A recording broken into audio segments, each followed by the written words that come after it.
hello. I nearly missed the seat there. How are you doing?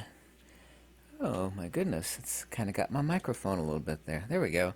By the way, this gigantic roll behind me, yeah, that's a big roll of leather. The ugly side's facing out so the pretty side doesn't get scratched. Can you believe that? Can you believe that's a $700 roll of leather? I'm not trying to brag. I'm actually trying to make a point that next time you...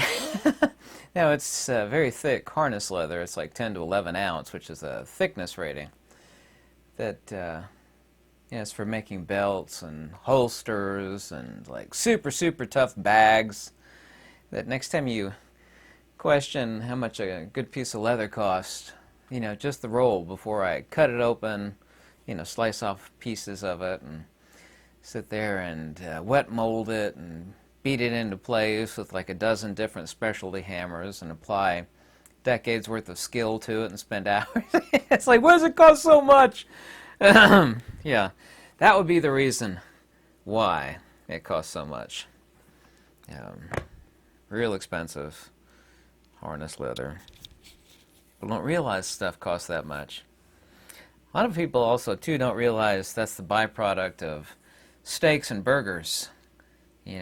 Cows are never harvested for their leather. It's the byproduct of T-bones and ribeyes and hamburgers. So people are like, oh no, it's so inhumane. It's like, no, the leather is the after product of the primary, 99% primary intent and purpose for the meat. I wanted to actually do a semi-casual video on assessing the current world here. Well, and I've talked about this before, just like to start out with it while I'm thinking about it, that I know a lot of you, especially me, well, everybody really, are getting calls wanting to know if you want to sell your house. They want to turn you into a renter. And they want the passive income. They would be happy to buy your house and let you stay in it, except you'll be paying rent on it until the day you perish. By the way, the quickest way around that, if you don't recognize the call and you don't pick up, which I usually don't, but say, well, you want to sell your house? Like, I don't own this house, I'm just a renter. It shuts them up so quickly. Next time someone says they want to buy your house, like, I don't own this house, I'm a renter. And what they'll think is, oh, somebody already else beat me to the punchline on buying your property from you. When they actually call you, and this is happening, confirmed it with countless thousands of you. I know a lot of people this is happening to. When they call you wanting to know if you want to sell your house, what they're really doing, and they want the passive income, obviously so, and they want to turn you into a permanent renter, is what they're really saying is, are you broke yet? Are you broke yet? Are you not? Okay, we'll call you back in a few days. Are you broke yet? Are you broke yet? Are you broke yet? It's not funny. But that's really what they're saying. That's the bottom line. What they're really asking you is, are you broke yet? I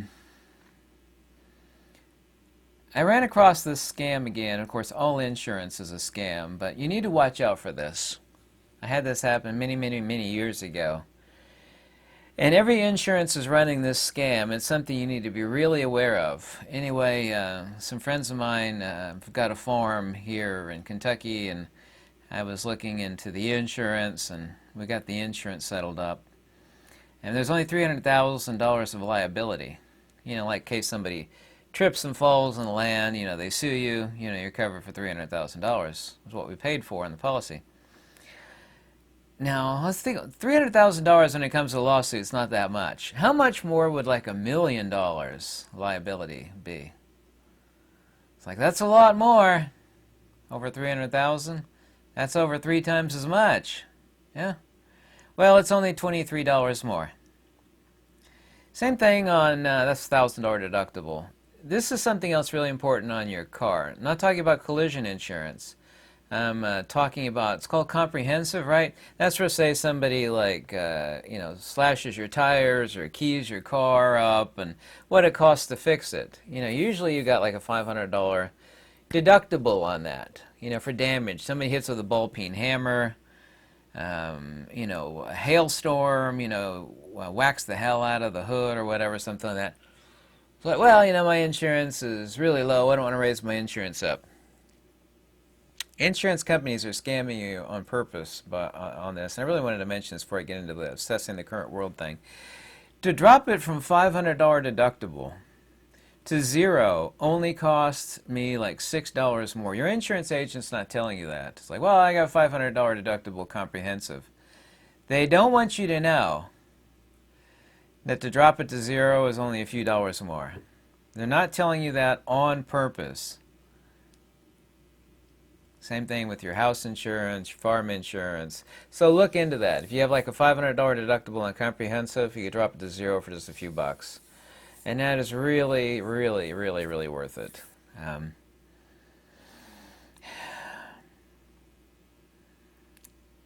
Getting a lot of information out of England and Australia and New Zealand. The housing crisis is getting way worse than even I expected. Here's one guy, it's called Martin Handyside in England. He said, I'm living day to day in my car. He's 67 years old, been sleeping in his car since May when he was evicted from a shared house where the landlord wanted to increase the rent. And this is another reason number 10,000, I keep saying over and over and over again, as many of you chirp out there about property tax, you pay property tax, you don't really own the land, you pay property taxes, you don't really own the land. There's some smidgen of truth to that, but relative to renting, it is a million times better to pay property taxes, unless you live in one of those horrible, horrible states where your property taxes are obnoxious, and they are not in Kentucky. They're absolutely not. Another reason to move to Kentucky. Whereas a few states like that where the property taxes are basically as cheap as Kentucky, but Kentucky's got the cheapest land. Not to be a renter. Some friends of mine in Florida are moving to a Ponderosa here. I'll call it a Ponderosa somewhere in Kentucky. And, they're not going to be, in the renting parameter anymore. It's far better to live on a few acres of land 10 miles outside of town than it is to be a renter inside of town. You have no argument against that. No matter how much you want to live in the city and walk to your favorite, stop and puke place to buy your, your avocado toast and your cafe latte made out of whole non-fat, synthetic, farm-raised milk. It's like, I don't care. It's just not worth it. I talk to a lot of people actually every day. I talked to my postal lady today that I've known for years, and right now, of course, all the packages that are being delivered for Christmas, and I asked her what's her package load. She's extremely happy. The reason why she's extremely happy is that she's not loaded down at all with packages. She says it's way, way down as far as packages she's having to deliver for Christmas, as opposed to any other year. She's been doing this for decades. Talked to two different guys in Las Vegas today. Vegas is a gambling town. Obviously, gambling is not the only thing that happens in Vegas, but I've been there twice, not recently. I hate gambling. I don't believe in gambling. Kind of had a little fun with some really old antique slot machines. They're like early 1900s. They're really cool, and they have three mechanics. The whole thing's mechanical. There's no computer that ran those slot machines. That's why I maybe dropped 15 or 20 bucks into one. It was kind of fun because it was a genuine antique, and it was really working, and it would pay out, and it did pay out a few times for me. Anyway, I talked to these guys in Vegas today. So this is a gambling town. Everybody's broke. They can basically not afford to buy groceries. How bad has Las Vegas been hit? And they said it's really, really bad in Vegas. That was today. They say, show me your friends and I'll show you your future. And a lot of that is true. People are becoming more and more unhinged. And I get this every live stream too, and I hear this all over the place, that everybody's just tired and exhausted all the frigging time now. I have a little bit of that myself, but that's because I'm staying up to like 4 or 5 o'clock in the morning every night, and I've been burning the candle at both ends, doing an enormous amount of stuff in the past many weeks. I'm kind of preparing myself for what I know is coming. And how certain am I of what is coming? And the answer is I'm 100% certain. Money is soon not to have it's already gotten that way. You can't shake money at anybody, not that I have any money to shake, but you can't shake money at anybody to get anything done anymore, essentially. It's that bad, and if you don't know it's that bad, then you've been living in the basement for the past few years because it has gotten that bad. Anyway, people are becoming infinitely more unhinged. I'm seeing so much weirdness. I mean, this is coming from a bald, tattooed guy with big holes in his ears, right? I was always hyper rational, hyper normal from the sense of, the type of life that I lead. I don't party or drink or partake of anything. I keep getting asked that all the time, and I don't do any of that stuff. But people have just become completely unhinged. This is part of one of the countless many things of the people that want to shut down the world, and that they've said flat out that they want to shut down the world. Not only that, but, end more than half the world. And by end it, you know what I mean by end it. You won't be able to travel. The EU is going to have a visa starting sometime next year. Oh, this is really important. My buddies at the surplus store, who also have been doing wood-burning stoves for decades, genuine experts on wood stoves. I bought 2 wood stoves from them. Is that starting sometime like February, March of next year, not only are wood-burning stove prices are going to go way up, but these new hippy-dippy enviro debaggery, you heard me right, I said debaggery, this debaggery governmental caca nonsense, poppycock, is being kicked into effect so that your wood stove is going to be infinitely more convoluted and less efficient at burning, due to emission standards. They're going to jack the prices up of your wood stove, and they're going to retrofit them with a bunch of trash that should not be in there that makes them less reliable. I've confirmed this with them. They named a couple stove brands that they've heard that from. I won't mention the stove brands. I knew this was coming like 2 years ago, and I purchased myself about 2 years ago 2 wood stoves, actually True North TN20s, made by Pacific something, up in the western province of Canada. It's called a TN20 anyway. It's the perfect middle of the road stove. There's the cheap junk that's no darn good. There's a super beautiful, fancy looking cast iron stuff that is just ridiculously expensive, and it's really, really hard to find a middle of the road stove. Anyway, all that stuff is changing next year. If you're thinking about upgrading to a wood stove, a real, simple, hard-working real wood stove is going to become harder to find when they start rolling out in March or April of next year. Anyway, also too, the prices are going to go up. Anyway, they don't want any of us to travel. By the way, do you know that starting soon, part of New York City, you're going to be charged for driving to work past the main streets in Long Island? It's $16 for cars, $24 for passenger-sized trucks, and for delivery trucks, it's like $32. So for the first time in the United States, people are going to be charged for driving to work. And it's just absolutely ridiculous. They're pushing, the end of the world, Greta Thunder Bunny. Isn't that what her name is? I think her name is Greta Thunder Bunny. Yeah, I'm pretty sure. How dare you! That front of hysteria is being pushed harder and harder. Like, you need to basically live in one of those Japanese cubicles where you have like a little eye-destroying LED light that's run off of recycled hippie farts, and you use the 3 seashells instead of destroying the environment with paper that's made from poor innocent trees. This whole agenda is being pushed, and it's absolute garbage. People, by and large, and if you confirm this, if you looked around, you have your head on a swivel, become cowards and, unfortunately, demons. When things were okay, everybody could kind of mingle together and get along. That was in the days of greed. The worst thing was greed and excess in the 80s and 90s. And now we've become self-hating, masochistic, sanctimonious flatulence sniffers. Everybody's living in a bubble of DEI. I don't know if you know what DEI is. Go look up what DEI is. Now you have a bunch of people that are frozen cowards or the people that are brainwashed. Now you've either got the clueless people, which is the sheep. You got the people that are clued in, which is less than 15%, and then you have the demons that are just trying to destroy and silence the people that are clued in so they don't communicate the truth to the clueless sheeple that are out there.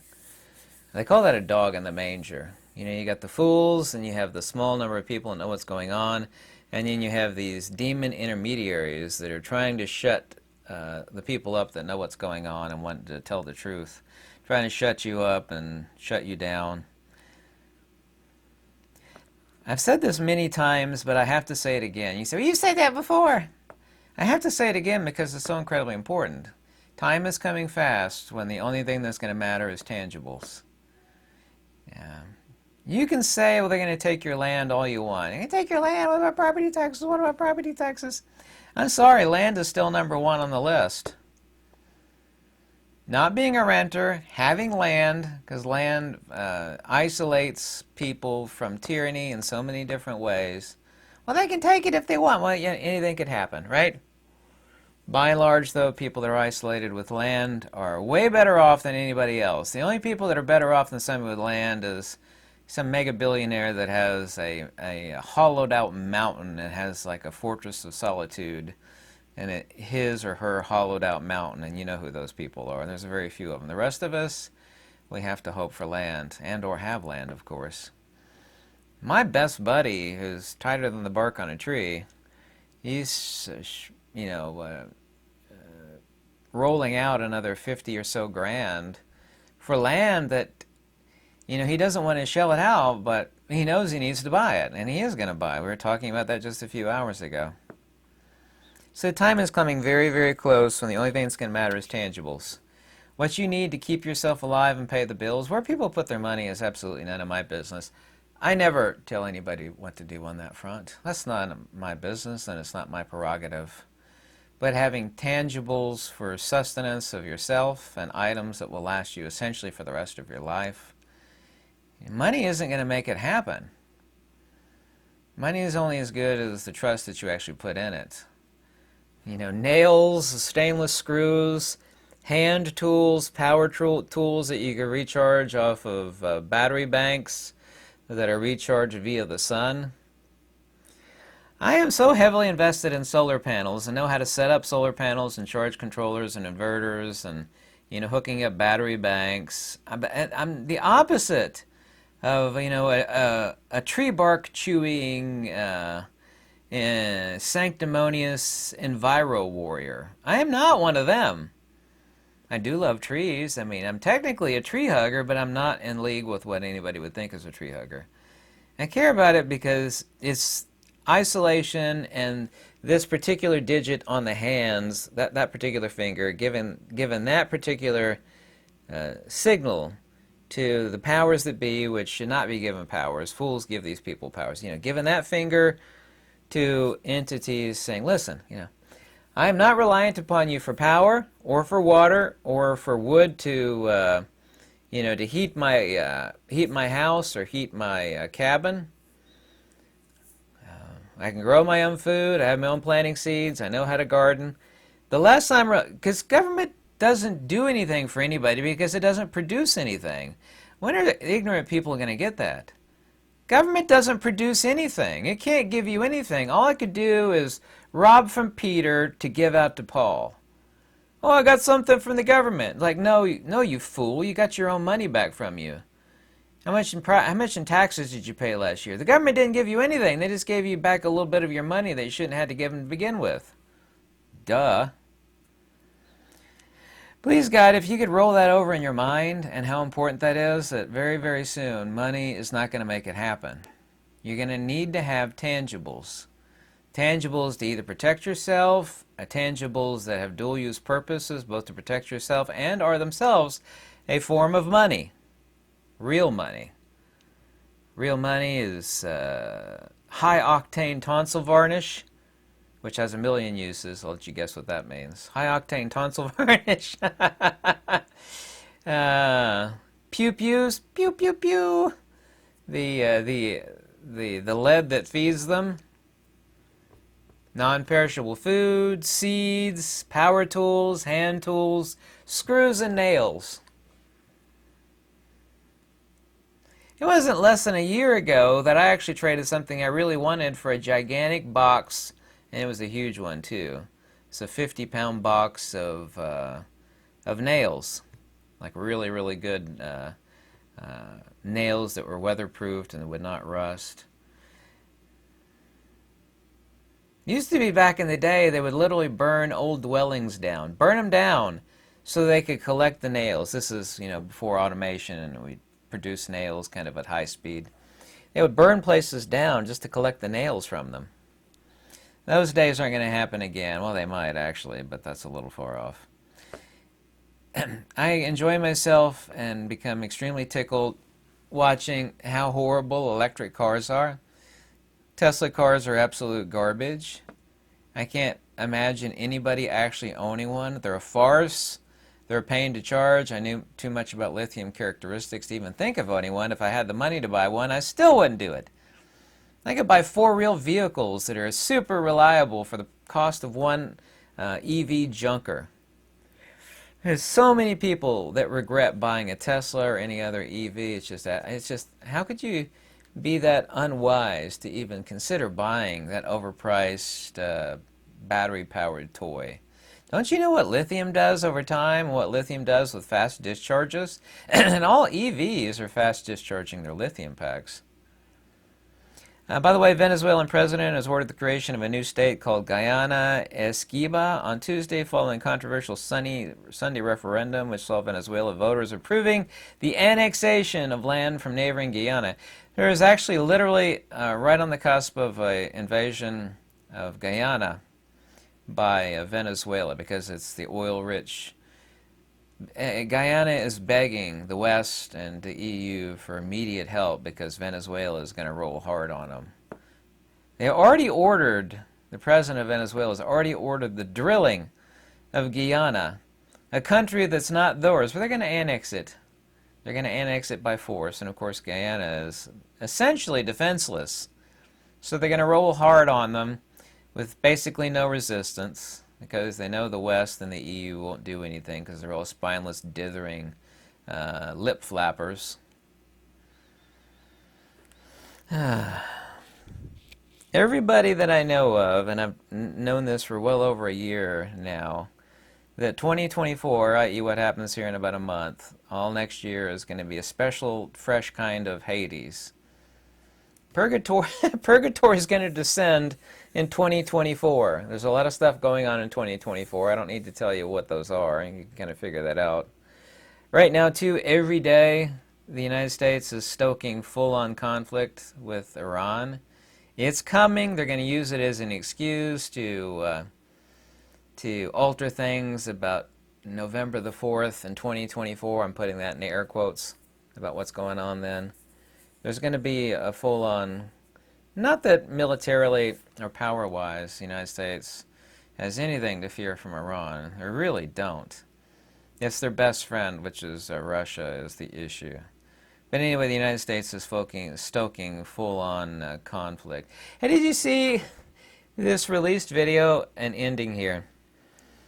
There's this dancer. She was giving a dance and a song to these Ukrainian soldiers. The Ukrainian soldiers were all old. They were like my age or older.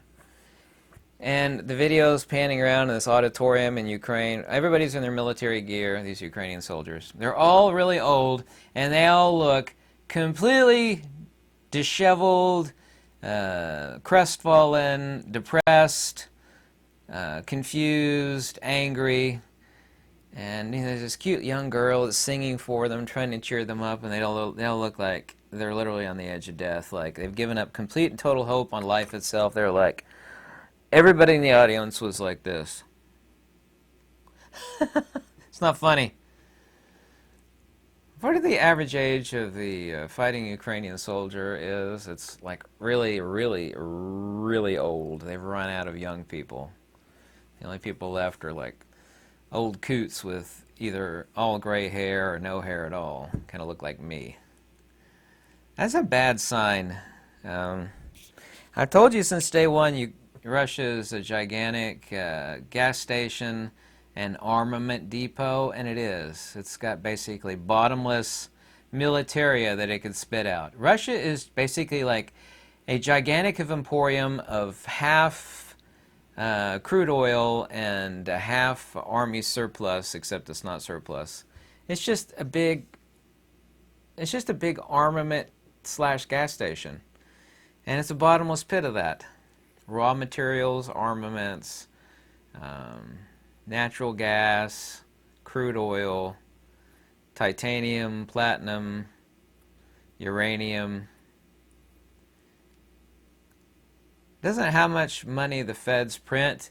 It won't be enough to put the kibosh on Russia. We did that back in the Afghanistan conflict. We bankrupted the Soviet Union. They made a great movie about the true story behind that. It's called Charlie Wilson's War. Everybody should actually see it. It stars Tom Hanks.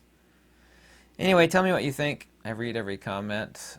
But I wish you Feliz Navidad, Merry Christmas, and this is the calm before the storm. And the storm is currently ongoing, but I feel like we're right in the middle of the eye of the hurricane, and the worst part of it's going to hit sometime next year. What's actually going to continue to hit in various impulses throughout next year. That's very unfortunate. Anyway, I'm not a doom and gloomer. I want to hear what you have to say. I always love new information because I am an information sponge. Have a lovely week.